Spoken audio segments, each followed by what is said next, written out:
Graças e paz, irmãos. É um prazer nós estarmos nessa manhã juntos para estarmos louvando o nome do Senhor através de cânticos, louvando o nome do Senhor através da sua palavra, a qual pedimos que o Senhor venha estar falando nos nossos corações para a nossa edificação, sabendo que o mover do Espírito do Senhor age dentro de nós, na nossa mente, no nosso coração, para crescermos no sentido que possamos ter o conhecimento da palavra do Senhor sendo aplicado para que a gente possa vir a servir ao Senhor de todo o nosso coração, sabendo que a nossa vida deve ser um testemunho eficaz para que muitas pessoas conheçam a Jesus Cristo através de nossa vida.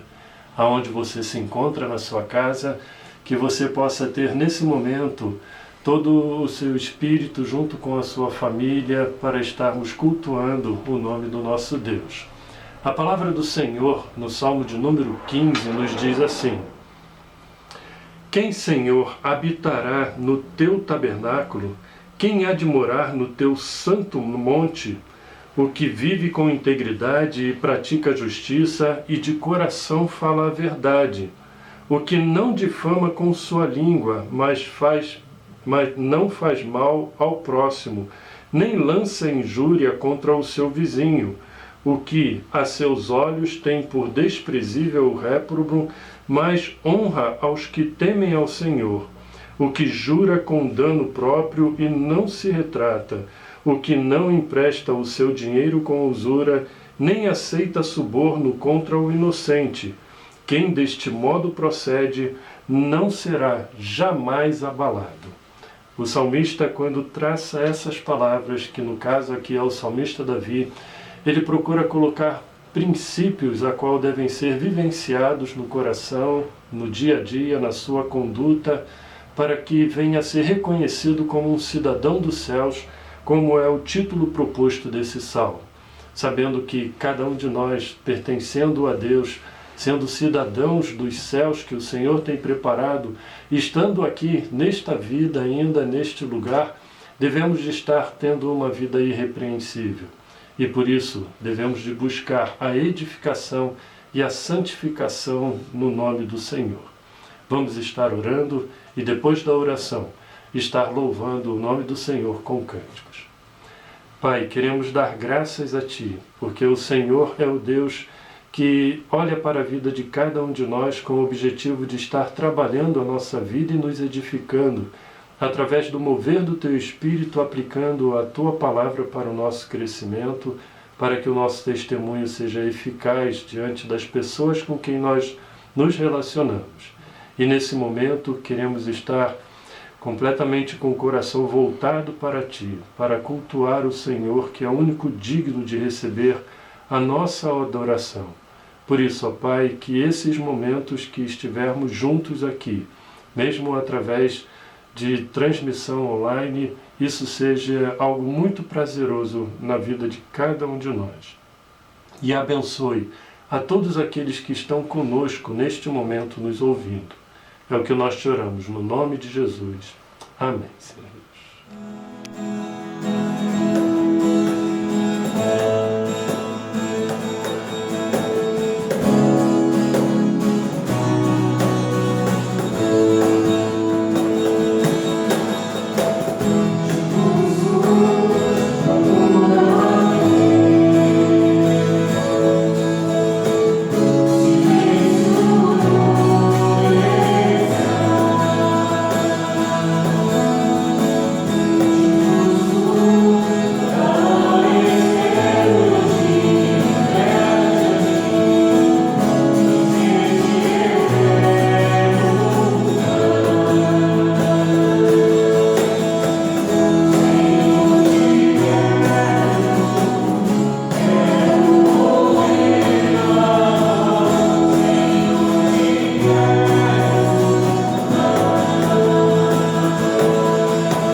O texto de Efésios, capítulo 4, do verso 17 ao verso 24, nos diz assim: Isto, portanto, digo e no Senhor testifico, que não mais andeis como também andam os gentios, na vaidade dos seus próprios pensamentos, obscurecido de entendimento, alheios à vida de Deus por causa da ignorância em que vivem, pela dureza do seu coração, os quais, tendo se tornado insensíveis, se entregaram a dissoluções para que, com avidez, cometerem toda sorte de impureza.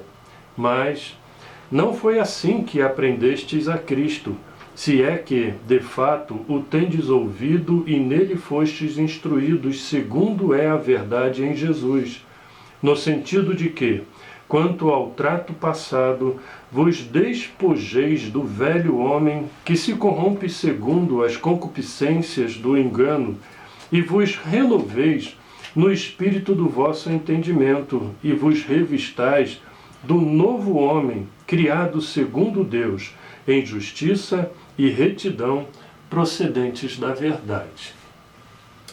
Estamos, depois de uma pausa que nós tivemos no domingo passado, retomando os nossos estudos dentro do livro de Efésios, a qual tem trazido crescimento, principalmente sabendo que essa parte do capítulo 4 em diante são realidades bastante práticas que devemos de estar aplicando na nossa vida, da forma como o apóstolo Paulo colocou, para que aqueles irmãos, no contexto da cidade de Éfeso em que viviam, pudessem perceber que a realidade que o apóstolo Paulo colocava dentro do Evangelho de Cristo Jesus que lhes era anunciado, deveria de ser colocado em prática no cotidiano para uma transformação de vida, tendo esse como um processo de santificação. E eu gostaria de, primeiramente, chamar a atenção dos irmãos à ligação que existe nesses versos, porque até o domingo anterior, quando nós estivemos desenvolvendo os estudos baseado nesse capítulo, o verso 1 ele vai nos chamar exatamente a atenção a um estilo de vida que devemos de ter em Cristo Jesus, quando ele diz: Rogo-vos, pois eu, prisioneiro do Senhor. Daí ele traz uma afirmação muito firme, que andeis de modo digno da vocação a que fostes chamados. E nós procuramos mostrar que nessa parte do texto, até o verso 17, o apóstolo Paulo vinha trabalhando a questão da maturidade que o cristão deve ter, a unidade que deve buscar uns com os outros em Cristo Jesus, o serviço que devemos desempenhar dentro do corpo de Cristo, que é a Igreja de Deus, para o crescimento dela, e esse crescimento, que é a última parte, mostrando exatamente a realidade de que isso vem a favorecer a minha vida individualmente, você individualmente, e depois, na justa cooperação, como é encontrado no texto, crescemos todos nós juntos pela ação poderosa do Espírito, que nos traz um crescimento, tanto na nossa espiritualidade de vida, como crescimento numérico pelo testemunho que devemos de estar apresentando em Cristo Jesus para as pessoas. Mas pegando ainda a primeira parte, ou seja, os 3 primeiros versos, nós vemos ali de uma maneira muito específica a forma como o apóstolo Paulo aplicava pelas virtudes, ou até mesmo alguns dons do Espírito que tem ali, que deveria de ser o modo digno a qual nós devemos de estar andando, tendo como estilo de vida, e isso fazendo como um processo de crescimento na nossa vida, para que, tendo essa maturidade, a gente possa expressar na nossa vida espiritual essa realidade que o texto se encontra. Então podemos dizer aqui que primeiramente o apóstolo Paulo coloca uma realidade positiva em que você deve ter, quando ele traz a afirmação: andeis de modo digno da vocação a que fostes chamados. Ele chama você para prestar atenção à forma como nós devemos de andar para que o nosso testemunho seja eficaz.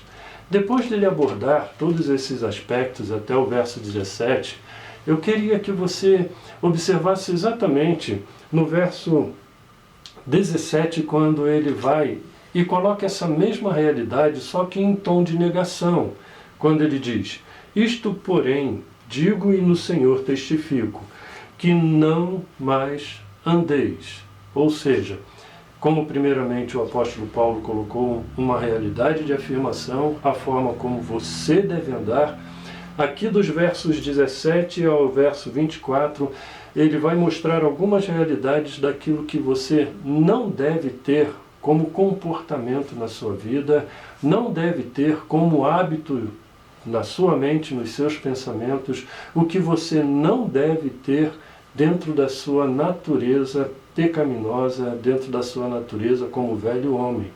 Por isso que o texto ele vai basicamente se dividir em duas partes.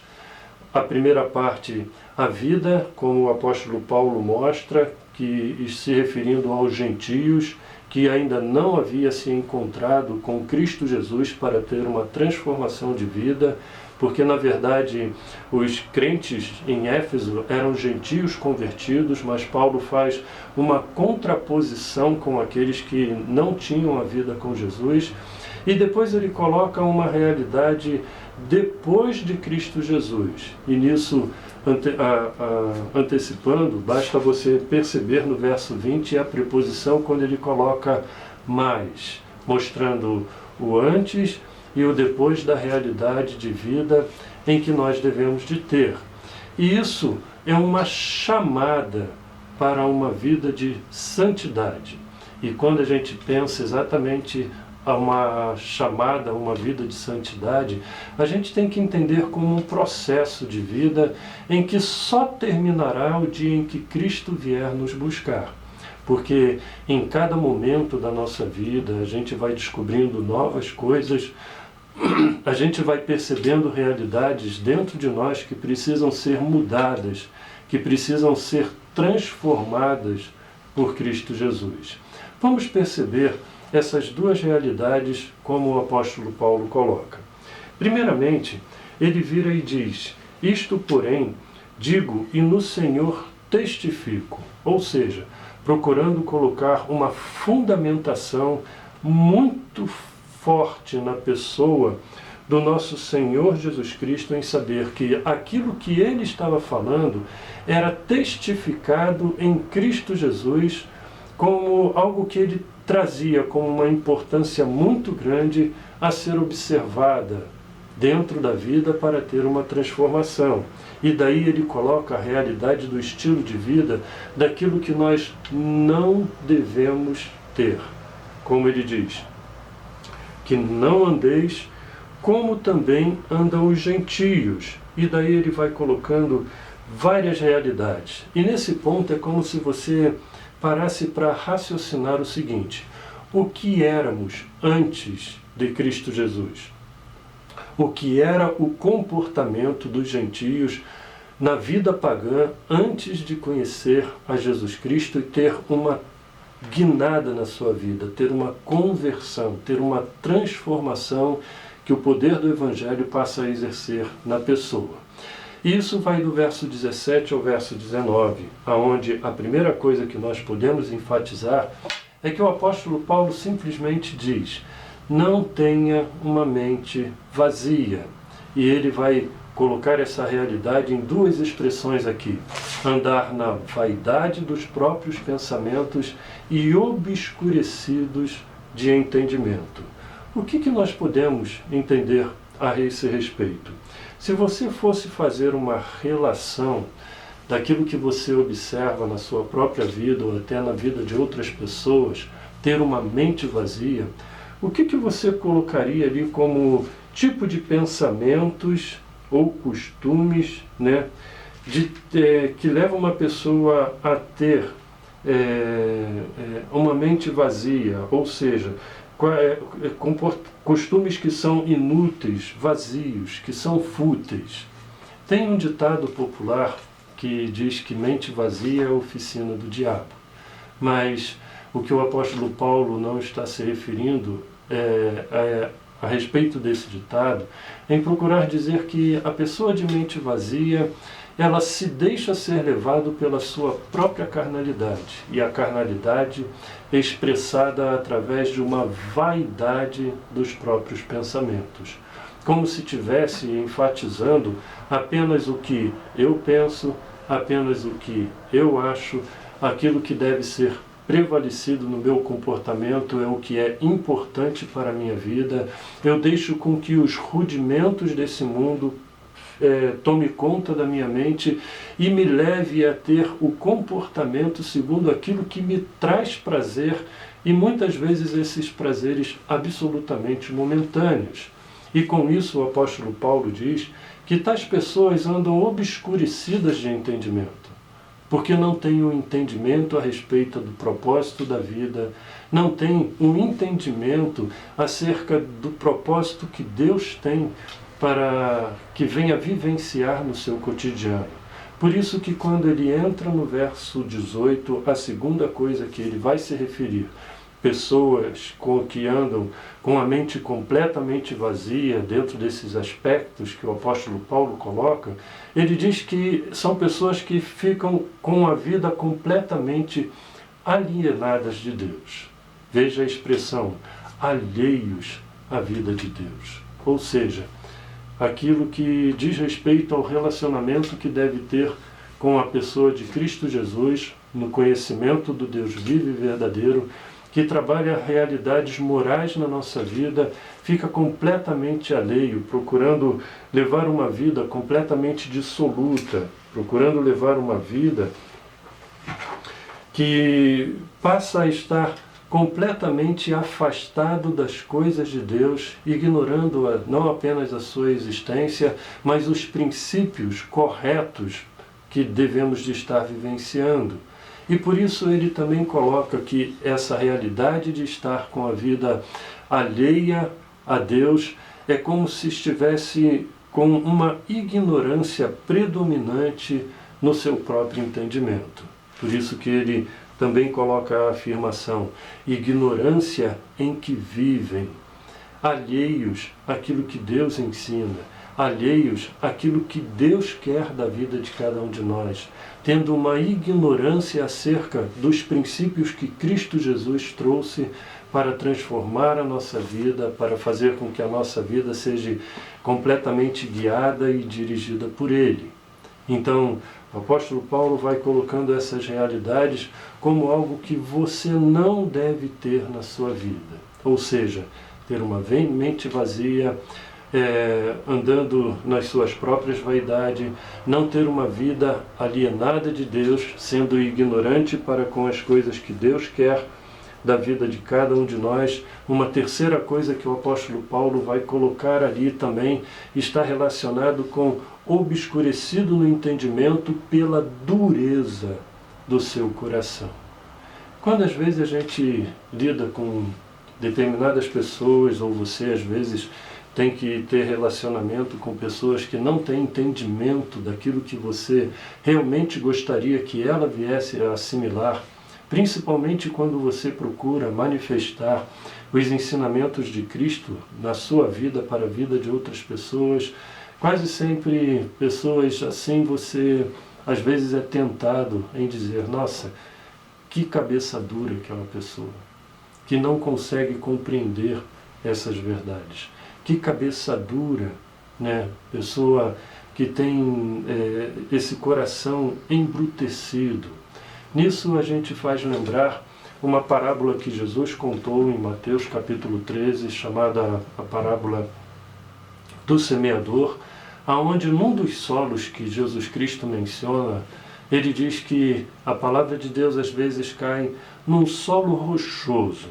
E ele diz que é de pouca raiz, que mesmo tendo recebido a palavra de Deus, ela por não criar raiz, ela não se firma e começa a vir os rudimentos do mundo, as coisas que traz provações, as dificuldades que aparecem diante de nós, faz com que a palavra seja completamente esquecida do coração, porque tem o coração endurecido, tem o coração como um solo rochoso, tem um coração a qual não dá ouvido para a palavra de Deus. Tem um coração que mesmo que você chegue e fale, olha, Cristo Jesus é aquele que morreu para te transformar, para te dar salvação, são pessoas que ouvem, mas logo esquecem, não dando bola para aquilo que você pode procurar a estar expressando no coração dessas pessoas.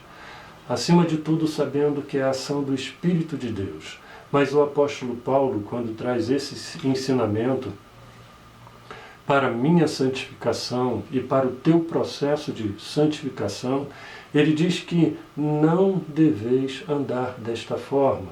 Não deveis deixar com que o coração se endureça com as coisas desse mundo, impedindo que a palavra de Deus penetre e venha fazer uma grande mudança, uma grande transformação. Veja os princípios que Paulo vai colocando, ou seja, como eram os gentios sem Cristo Jesus, de mente vazia, deixando com que as vaidades do seu pensamento seja algo que prevaleça, levando uma vida completamente afastada, alienada das coisas de Deus, vivendo na ignorância de tudo aquilo que diz respeito à vida que Deus tem para cada um de nós, e com isso deixando com que o coração fique embrutecido, completamente endurecido, como um solo rochoso, deixando com que a dureza do seu coração impeça que as coisas de Deus estejam exercendo algo fundamental e belo na vida da pessoa. Mas ainda uma quarta coisa que o apóstolo Paulo menciona a realidade dos gentios, você vai encontrar no verso 19, como tendo um corpo entregue a toda sorte de impureza.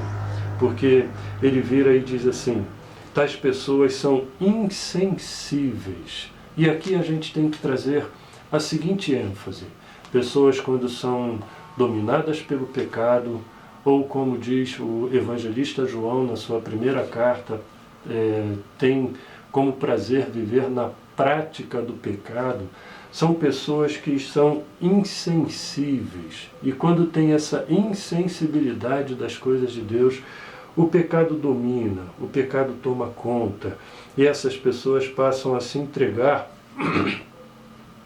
como diz o texto, a dissolução nos seus comportamentos, passam a cometer toda sorte de impureza. E aqui você pode raciocinar de uma forma muito abrangente, porque na cultura, na cidade de Éfeso, toda a impureza moral era algo vivenciado de uma forma completamente natural por aqueles que não haviam encontrado a vida em Cristo Jesus, se envolvendo com imoralidade, com as profetisas cultuais, vivendo numa libertinagem muito grande, deixando com que a idolatria tomasse conta do seu coração, fazendo com que o envolvimento com negócios existentes na cidade de Éfeso fosse algo onde a corrupção predominasse, e muitas coisas que nós poderíamos mencionar na cultura de Éfeso, nós encontraríamos também nas nossas cidades, na nossa realidade dos dias de hoje. Pessoas quando procuram viver dissolutamente, a imoralidade é algo comum. Homens que traem suas esposas, jovens que têm uma vida sexual completamente libertina, pessoas que nos seus negócios fazem todo e qualquer tipo de coisa para serem bem-sucedidos e tirarem vantagens daquilo que procuram exercer como trabalho, e tantas outras coisas que nós poderíamos mencionar, que é viver dissolutamente, é cometer toda sorte de impureza, é deixar com que a realidade da sua mente e do seu corpo seja completamente dominada pelo pecado. E é exatamente esta realidade que o apóstolo Paulo enfatiza em dizer: não mais andeis desta forma, como também andam os gentios. E nós, aplicando para o nosso contexto hoje, como andam pessoas que não têm os princípios em Cristo Jesus, vivendo nesta sociedade dissoluta. Não mais andeis desta forma. E daí ele coloca exatamente o processo de transição em Cristo Jesus, quando no verso 20 ele vai virar e dizer com a seguinte preposição: mas, E nesse mais é como se ele virasse e dissesse da seguinte maneira: o que você passa a ser agora na sua vida cristã, dominado pelo Espírito de Deus, tendo uma vida com Cristo Jesus. Eu quero ler esses versos e você procurar prestar atenção a repetidas vezes que ele vai usar a palavra Cristo e também a palavra Jesus como uma fundamentação do que o apóstolo Paulo quer estar trazendo. Mas não foi assim que aprendestes a Cristo. Se é que de fato o tendes ouvido e nele fostes instruídos, segundo é a verdade em Jesus, no sentido de que, quanto ao trato passado, vos despojeis do velho homem, que se corrompe segundo as concupiscências do engano, e vos renoveis no espírito do vosso entendimento, e vos revistais do novo homem criado segundo Deus, em justiça e retidão procedentes da verdade. O que simplesmente você vai perceber é o apóstolo Paulo colocando essa realidade da nova vida em que passamos a ter em Cristo Jesus, agora tendo esse desenvolvimento no processo do que Deus em Cristo Jesus vai trabalhando na nossa vida como uma verdadeira escola. Vamos chamar isso aqui de a escola de Jesus. Aonde primeiramente ele diz: mas aprendeste de Cristo. Mas logo depois ele vira e diz assim: olha, se é que realmente, se é que de fato, se é que você, de uma maneira genuína, você teve de uma forma concreta experimentado a realidade dessas coisas da escola de Jesus dentro da sua vida. Porque Paulo coloca como um processo de ensino. Esse ensino baseado na pessoa de Cristo Jesus. O que aprendestes a Cristo. O que você procurou observar na vida de Cristo para ser assimilado na sua vida, e tendo a vida de Cristo como o modelo principal, o modelo máximo daquilo que devemos de ter para aplicar no nosso cotidiano. As maneiras como Cristo Jesus viveu é o estilo de vida para que venha a estar impregnado na nossa vida, no nosso coração, na nossa mente, como uma renovação completa da maneira de nós pensarmos. Assim como o apóstolo Paulo, quando diz não mais andeis, e a primeira coisa que ele fala é a respeito de uma mente vazia, ele logo vai dizer, aquilo que deve ocupar a sua mente são os ensinamentos de Cristo. Há um versículo que Paulo também utiliza em Filipenses capítulo 4, quando ele diz, tudo que é puro, tudo que é perfeito, tudo que é saudável, seja o que venha a estar tomando conta da sua mente, seja aquilo que você esteja pensando, porque são coisas lá do alto, são coisas de Deus para você estar vivenciando. Então, o que aprendestes a Cristo Jesus? E na sequência, ele continua dizendo, e tendes também ouvido. Ou seja, no mesmo momento em que o ensino prático para a nossa vida é Cristo, Cristo também se apresenta como o nosso mestre, aquele que devemos de estar ouvindo. E isso está relacionado com o fato de você buscar sempre a sensibilidade de ouvir a voz de Jesus através da sua palavra nos ensinamentos que ele coloca. Depois releia o Salmo de número 15, que já estivemos mencionando no início desse culto, a forma como o salmista Davi coloca para ser um cidadão dos céus, e ali tem princípios completamente morais para a gente praticar no nosso cotidiano. E nisso Cristo Jesus se torna o nosso mestre, para que o ensino dele, que é a sua vida, esteja vivo e eficaz dentro de nós. Mas além de aprendestes a Cristo, tendes ouvido a Cristo, ele na sequência ainda diz, fostes instruídos. E essa instrução é o conteúdo da vida de Cristo encontrado na sua palavra para ser assimilado no nosso coração, para ser apreendido, para ser praticado, para ser vivenciado. Mas veja que, mesmo ele colocando o ensino, sendo ele o mestre, ele mesmo sendo o conteúdo desses princípios para a nossa vida, ele vai colocar, ainda fechando a realidade, segundo a verdade em Jesus, segundo a verdade que Cristo Jesus se expressa para a nossa vida. Essa é a escola de Jesus que devemos de estar vivenciando. E a segunda coisa que ele vai colocar ainda nessa vida que temos em Cristo Jesus, ele põe na realidade de uma nova roupagem, aonde no verso 22 até o verso 24, ele vai se expressar em duas realidades que se tornam um conflito constante na nossa vida. Primeiramente, o velho homem. E veja que ele põe exatamente como se a gente estivesse trocando de vestimenta.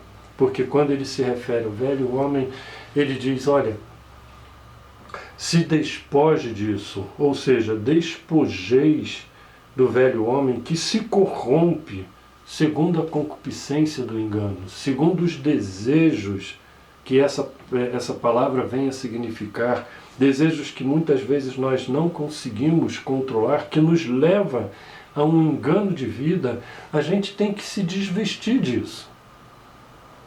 A gente tem que tirar essa roupagem, deixar as coisas da nossa velha vida, do nosso costumes pecaminosos completamente cancelados, mortificados na cruz de Cristo Jesus, fazendo com que essa realidade não nos pertença mais, mas não simplesmente tirar essa roupa e ficar sem uma nova vestimenta, porque Jesus Cristo apresenta um novo vestimento quando Paulo diz assim, e vos renoveis no Espírito, ou seja, revistais de um novo homem.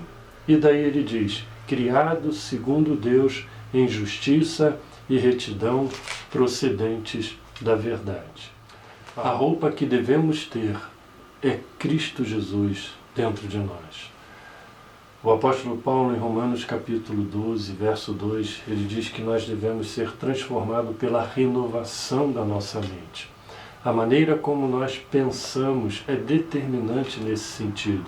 E quando nos revestimos de um novo homem procedentes da verdade, é ter a mente de Cristo completamente dominando o nosso pensamento para que a nossa vida seja uma vida de poder de testemunho, seja uma vida que venha expressar transformação em Cristo Jesus, seja uma vida que venha impactar a vida de outras pessoas, influenciando para que também venham conhecer a realidade de Cristo Jesus nas suas próprias vidas e ter uma vida transformada por Ele.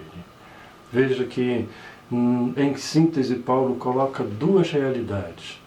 A vida que nós não devemos de ter e a vida que devemos de ter em Cristo Jesus. A realidade do velho homem, que é como prática comportamental dos gentios sem ter a Cristo Jesus, e a realidade da vida em Cristo Jesus, que trabalha questões morais, que trabalha questões comportamentais, que trabalha o nosso testemunho, que venha a ser completamente eficaz. Mas aqui paira um questionamento muito forte que devemos de estar sempre fazendo, né? Como isso é possível? Eu diria que é possível pela ação do Espírito de Deus atuando dentro de nós. Mas Deus já criou um novo homem em sua vida. Eu falei inicialmente que isso é um processo. E nesse processo, o que na sua vida ainda precisa ser despojado para você se revestir das coisas de Deus na sua vida? Tem tantas coisas que manifestamos na nossa natureza, ainda do velho homem, que precisam ser despojadas, precisam ser mortas na cruz de Cristo Jesus.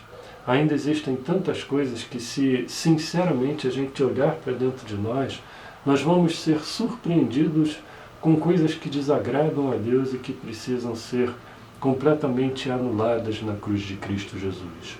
O que você identificaria nesse momento que precisa ser transformado? Quais os sinais concretos de que Jesus tem feito isso na sua vida? De que você não está se permitindo a ficar com o coração endurecido, mas deixando Cristo mudar o seu pensamento, as suas atitudes, as suas palavras. Que Jesus esteja atuando com poder em você, para você ser sempre, nesse processo, um novo homem que se refaz segundo a imagem em Cristo Jesus, daquele que nos criou para uma vida firme e abençoadora na vida de outras pessoas. Que Deus esteja agindo em você. Amém.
Se a mensagem de hoje falou ao seu coração, não endureça o seu coração.